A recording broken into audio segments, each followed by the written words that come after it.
ഭാരതത്തിൻ്റെ അഭിമാന ദൗത്യമായ Chandrayaan 3 soft landing നടത്തിയ ചന്ദ്രനിലെ പ്രദേശത്തിന് 370 കോടി വർഷം പഴക്കമുണ്ടെന്ന് ശാസ്ത്രജ്ഞർ. ചന്ദ്രൻ്റെ ദക്ഷിണ ധ്രുവത്തിലെ ശിവശക്തി പോയിന്റ് എന്ന് അറിയപ്പെടുന്ന പ്രദേശത്തിനാണ് ഇത്രയും പഴക്കമുണ്ടെന്ന് ഭാരതത്തിലെ ശാസ്ത്രജ്ഞർ കണ്ടെത്തിയിരിക്കുന്നത്.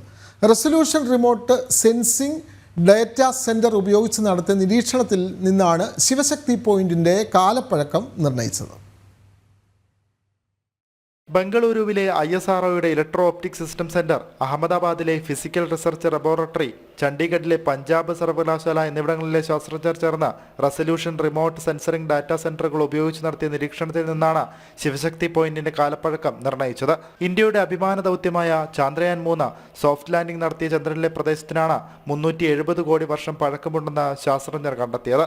2023 ഓഗസ്റ്റ് 23-നായിരുന്നു വിക്രം ലാൻഡറും പ്രഗ്യാൻ റോവറും വഹിക്കുന്ന ചന്ദ്രയാൻ 3 ബഹിരാകാശ പേടകം ചന്ദ്രന്റെ ദക്ഷിണ ധ്രുവത്തിന് സമീപം ഇറങ്ങിയത്.